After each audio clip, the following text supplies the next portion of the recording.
have a small wardrobe that I try to keep as sustainable as I can, and big part of it are either items handmade by me or thrifted or from ethical brands. I carefully choose what to add and usually take a lot of time deciding, and most often my wish lists don't come true at all because in the end I realize that I have just enough. Today I will show you how I turn 3 pretty much tired and sad garments into something that I'm excited to wear again, and show you how I style them for 3 fun wintry looks. I did everything by hand as currently I don't have any access to a sewing machine, and I'd love to inspire you and show you that you don't have to buy a machine, you don't have to go to atelier and pay some extra money. Everything is achievable with some quite simple skills. We'll begin with the easiest project that is accessible to everyone and end with the most challenging one, at least for me, but the one that I take the most pride in.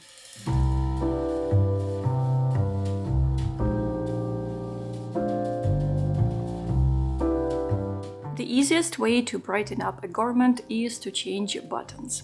You can choose a contrasting color, or you can choose a different material, for example, change plastic buttons for coconut shell ones, or wooden or metal. The variants are really endless. I've had this thrifted linen shirt for about 3 or 4 years, and I wear it all year round because it's a perfect layering piece for winter, but I got so tired of its sad, colorless plastic buttons and I decided to change them. Right now I'm very much into all things blue and red and different combinations with these colors, different shades of them. That's why I decided to go with red buttons.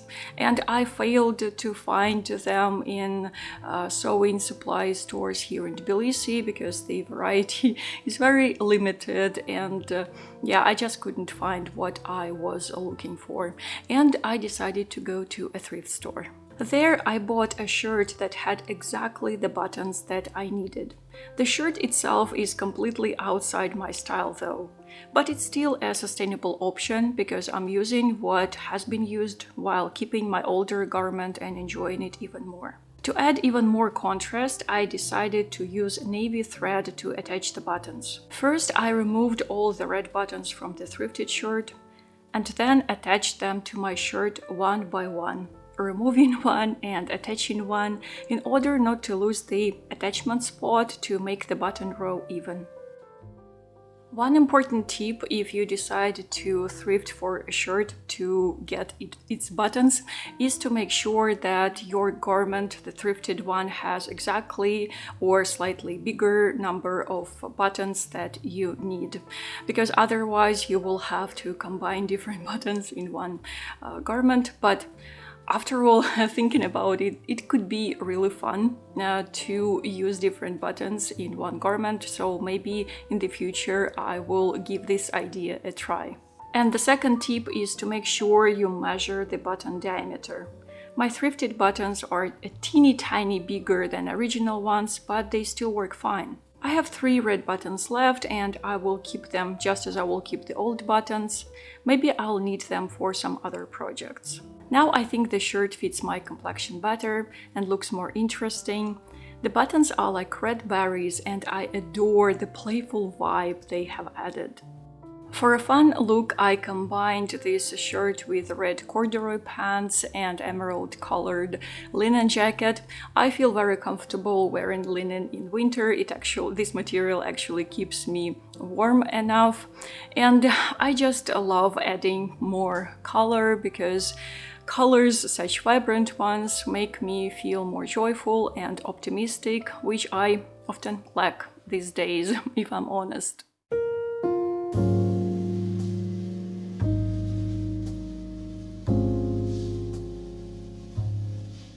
The length of pants is my everlasting struggle. These pants have been with me for 3 years and I love them and wear them a lot, but they are too short.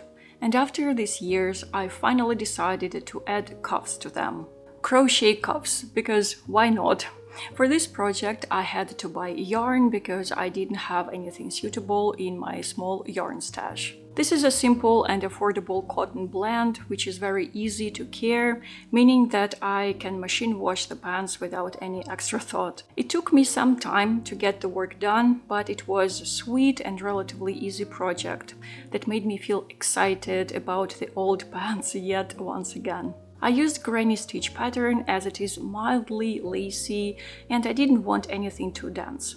Crocheting is one of my favorite crafts, and for me personally it's easier than knitting. Overall, I added 1 row of single crochet, 4 rows of granny stitches and 1 more row of single crochet. And this is the result. The otherwise neutral pants now make quite a bold statement, and I love it. My ultimate goal with my wardrobe is to make it reflect the person who I am, or at least who I think I feel I am: curious, creative, yet soft. I feel so much more comfortable wearing these pants, and for this wintry look I combined them with a snug long sleeve of deep blue color and a hand-knitted vest and a neckerchief. The colors are much quieter in this look in order to balance the quite bold crochet detail on the pants. By the way, it's not the first time when I torture these pants. About a year and a half ago, I refreshed the color using fabric dye of the black one. I dyed it in the washing machine and it worked just perfectly. To figure out how to add the crochet cuffs to these pants, I used some tips I watched in the class Crafty Crochet Embellishments on Craftsy, who is the kind sponsor of this part of the video. I've been a fan of Craftsy years before today, and that's why I'm so excited to introduce this platform to you. It's a great source of inspiration and knowledge for those who find joy in creative hobbies. Craftsy has over 2,000 classes in more than 20 categories like knitting, cooking, sewing, painting, and so much more for all skill levels. If you're worried that you are not experienced enough, just relax and let Craftsy experts explain everything to you in so much detail. Even though I'm not a novice in crocheting, I found it so useful to watch very clear step-by-step instructions when revamping my pants. Another Craftsy class that I'm excited to start is toe-up crochet socks. I've never crocheted socks before and thought it would be super interesting to try. If you're looking for some extra inspiration and support in learning or mastering new skills in craft, art, or cooking, Craftsy has a great offer for new members only. The first 1,000 of my subscribers to click the link in the video description will get a full year of premium membership to Craftsy for only $1.49. That's a huge discount compared to the normal price at $123. Thank you, Craftsy, for being a wonderful sponsor of this part of the video. And now onto the most challenging project and the one that I'm so proud of.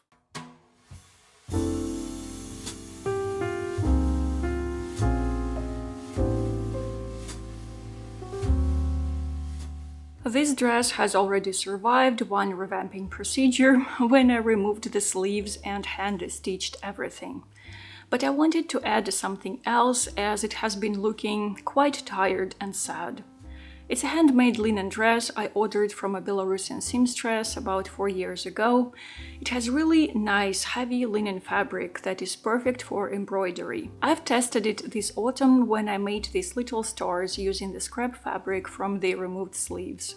I've been back into embroidery lately and I'm enjoying it so much more than before because I allowed myself to experiment more and to have more freedom in not following the classic and very rigid embroidery rules. So I thought, why not adding an embroidered element to the front panel? And I did, although it was very challenging. For the reference, I've chosen a picture from the book by Ernst Haeckel, famous German zoologist and naturalist. I'm in love with his works. They are so full of beauty and harmony and symmetry. And one day I dream of getting a book of his illustrations in my home library. In the future, of course. I did my best to transfer the image to the fabric, which was challenging as I had to get inventive. First, I made a sketch on plain office paper, then transferred it to the baking paper as it's much thinner, and then used simple small stitches to transfer the outline to the dress. It was finicky and annoying and didn't work. Then I tried to refine the contour using a watercolor pencil, and it was a mess. So I washed the pencil off and then just worked the drawing directly on the fabric using the paper stencil. If you ever decide to add embroidery to your garments, my advice is to find a water-soluble canvas at any cost. This will save you a lot of time and effort and nerves and will ensure the best result. I didn't fill the embroidery contour not to make it too heavy, but even just the contrasting contour looks so cool. I use special embroidery floss, by the way. It's 100% mercerized cotton and it can endure washing and wearing. The rendering is not super precise or perfect compared to the reference, but if I'm honest, I anticipated a much worse result. That's why I'm more than happy. The dress feels so much different now, and currently my favorite look with it features red turtleneck, blue leggings for warmth, and beaded collar for fun. Maybe in the future I will add more embroidered elements to it, but right now I think it's enough. Those were just 3 projects that I have finished, and I have at least a couple more on my list, so maybe there will be part 2 of this video, I haven't decided yet. Revamping your clothes is such a satisfying and most importantly sustainable way of enjoying your old clothes more. Of course, this requires certain skills, but these skills are very achievable, especially if you have at least some creative inclinations. The joy and the pride that you get in the end are so much worth the effort. I hope this video was inspiring for you to try some revamping techniques that I mentioned here, or maybe you have your own tips and tricks.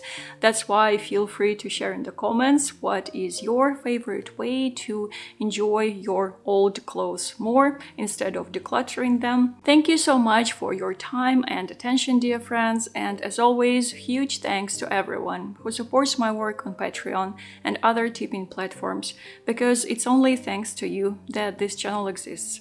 And for now, be safe and keep your heart open, and I will see you soon. Пока-пока.